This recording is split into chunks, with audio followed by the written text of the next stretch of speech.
ஆத்மனின் அன்பு வணக்கங்கள். ஒரு காலத்தில் நாம் தமிழர் கட்சியை ஊடகங்கள்லாம் புறக்கணிக்குது அப்படின்னு பெரிய பெரிய குற்றச்சாட்டுகளை வச்ச நாம் தமிழர் கட்சியினர் இப்போ ரொம்ப திக்குமுக்காடி போயிருக்காங்க. அதாவது மகிழ்ச்சியில் திக்குமுக்காடி போயிருக்காங்க.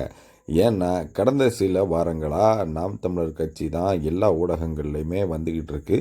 நாம் தமிழர் கட்சி பற்றி பேசாத ஊடகங்களே இல்லை அப்படின்னு கூட நம்ம சொல்லலாம். உதாரணத்துக்கு சொல்லணும் அப்படின்னா, சீமான் அவர்களோட சொந்த ஊரான அரணியூரில் போயிட்டு சிறு வயசில் சீமான் அவர்களோட பள்ளியில் படித்த யாரையாவது தேடி அவங்க அப்போது நான் சீமானுக்கு 10 ரூபா கடன் கொடுத்தேன், அவர் எனக்கு திரும்ப இன்ன வரைக்கும் தரவே இல்லை, என்னை ஏமாற்றிட்டாரு அப்படின்னு சொன்னார்னா அவங்கள கூட்டிகிட்டு வந்து ஒரு மணி நேரம் உட்காந்து நேர்காணல் எடுப்பாங்க.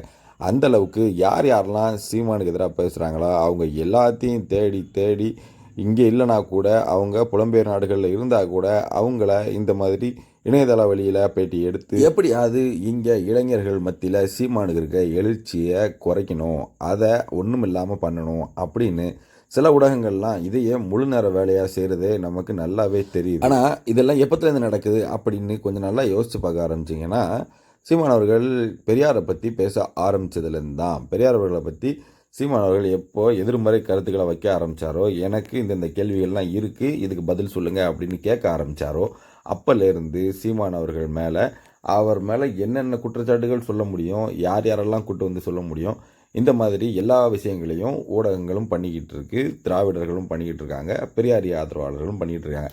இது மூணுமே ஒன்று தானே வச்சுக்கோங்களேன். இதையும் தாண்டி இந்த கூட்டணி கட்சிகள் மற்றும் எதிர்கட்சிகள், அதையும் தாண்டி இந்த சமூக ஆர்வலர்கள், அந்த டிவி உட்காந்து பேட்டி கொடுப்பாங்களே அவங்க, இப்படி எல்லா தளத்துலையும் அந்தந்த தளங்களில் இருக்கவங்க அந்தந்த தளங்களில் வந்து சீமானை எதிர்த்து என்னென்ன பண்ண முடியுமோ இது எல்லாத்தையும் பண்ணிருக்காங்க. இதெல்லாம் தாண்டி 200 ரூபா இணைய கூலிப்படை வேற. ஆக ஒட்டுமொத்தமாக சேர்ந்து எப்படியாவது இவரை கீழே பிடிச்சி இழுத்தரணும், இவர் ஏறிக்கிட்டே போகிறாரு, இப்போ ரொம்ப துணிஞ்சு வேற பேச ஆரம்பிச்சிட்டாரு, நம்ம அடிமடியிலே கை வைக்க ஆரம்பிச்சிட்டாரு, இதுக்கு மேலே நல்லா இருக்காது, ஊட்டம்னா இன்னும் வளர்ந்து இது பெரிய அச்சுறுத்தலாம் நமக்கு ஆட்சிகள் பறிபோகிற அளவுக்கு கூட வரலாம் அப்படிங்கிறது அவங்களுக்கு தெரிஞ்சிருச்சு. அதனால் இந்த மாதிரி எல்லா தளங்கள்லையும் நின்று எதுக்குறாங்க. சரி, எதுக்குறீங்க, அதெல்லாம் உங்கள் உரிமை, உங்களுக்கு வந்து உங்கள் கட்சி சார்ந்து இல்லை உங்கள் கொள்கை சார்ந்து நீங்கள் நம்புகிற ஒரு சித்தாந்தம் சார்ந்து கேள்விகளை வச்சா உங்களுக்கு கோபம் வரட்டும், அது நல்ல விஷயந்தான்.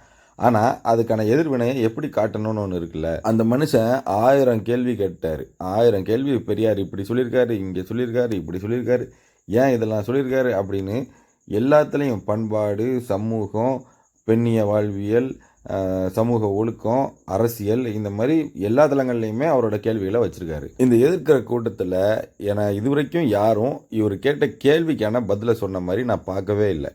எங்கேயாவது யாராவது 1-2 பேர் சில விஷயங்களுக்கு அதுக்கு உதாரணம் கொடுக்குறாங்க, அது ஏன் நடந்தது தெரியுமா, அதுக்கு ஏன் அப்படி சொன்னார் தெரியுமா அப்படின்னு சில விஷயங்களை சொல்கிறாங்க ஒரு சில பேர். மீதி 90 விழுக்காடு பேர் பண்ணுறது என்ன அப்படின்னா, சீமான் மேலே அவதூறுகளை அள்ளி வீசுகிறதும், அவருக்கு எதிராக பேசுகிறவங்கள இன்னும் ஊக்கப்படுத்தி நல்லா பேச வைக்கிறதும், இந்த மாதிரி வேலைகள் தான் பண்ணிக்கிட்டு இருக்காங்க. சீமான் அவர்கள் மேதகு தமிழ் தேசிய தலைவர் பிரபாகரன் அவர்களை சந்திச்சுட்டு வந்ததை இப்போ தான் எல்லாருக்கிட்டையும் சொன்ன மாதிரி எல்லாரும் எனக்கு இப்போ தான் தெரியும், நேற்று தான் இந்த செய்தி கேள்விப்பட்டேன், இது எப்படி இருக்க முடியும், இப்படி நடக்கவே இல்லையா அப்படின்னு திடீர்னு ஒருத்தராக வந்து பேசிக்கிட்டு இருக்காங்க.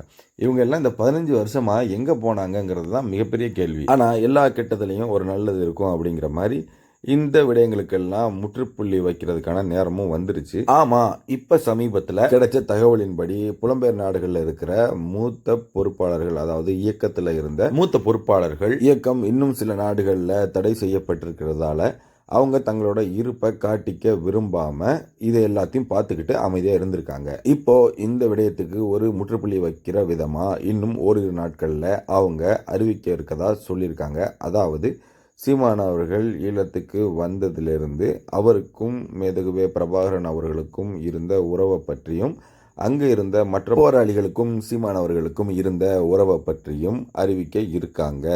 ஏற்கனவே ராவணா வலையொலியில் ஒரு பெண் போராளி அலைபேசி வாயிலாக ஒரு நேர்காணல் கொடுத்துருப்பாங்க. அதில் சீமான் அவர்கள் அங்கே வந்து என்னென்ன பண்ணார், நாங்கள் அவரை எப்படி பார்த்தோம் அப்படிங்கிறத புல்லரிக்கிற விதமாக சொல்லியிருப்பாங்க. ஆனால் அதெல்லாம் பெருவாரியான மக்கள் கண்ணுக்கு போய் சேரலைன்னு நினைக்கிறேன். எத்தனை பேர் அந்த காணொலி பார்த்துருப்பாங்கன்னு தெரியல.